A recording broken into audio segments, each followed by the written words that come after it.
So do you guys remember my video on freight brokers going extinct? Well, this is exactly what's happening out there in the market. C.H. Robinson worldwide laid off around 80 members of its remaining 150 sales representatives in the US, according to sources. So what's the reason behind all this slashes? What's the reason why freight brokers are having a really hard time in today's economy? Well, number one is the relationship between a manufacturing plant and a freight broker has changed and evolved over time. Number two, the carriers are getting a lot smarter. Okay, so the carriers are going directly to manufacturing plants. They're doing their annual RFPs. They're getting a relationship directly, and they're cutting out the middlemen.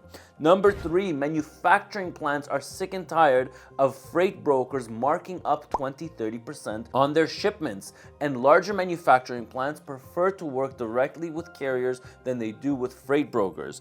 Number four, the liability aspect is huge.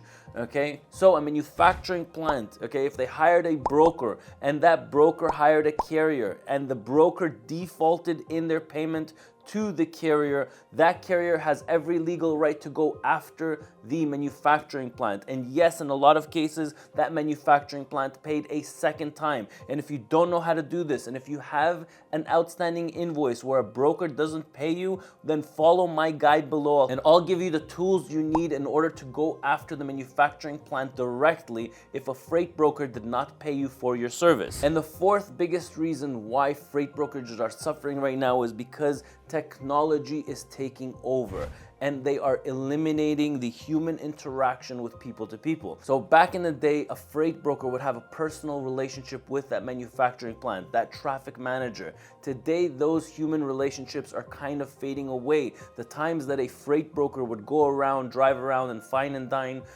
a traffic manager, those days are slipping away. People are moving towards technology, okay, and less towards the human interaction. And that's why you see right now that companies are slashing a lot of sales reps jobs, especially within the brokerage companies. Now, I believe there's going to be a lot more cuts coming within our industry, especially with freight brokerages, because I truly believe that the Q2 numbers of freight brokerages are not going to look good, and you'll see a lot of cuts moving forward. Hopefully you learned something from this video, and if you need my guide, make sure you click the link below on how to go after the shippers and the receivers legally if a freight broker did not pay you your payment. I'm Ronan, and I'll catch you in the next one.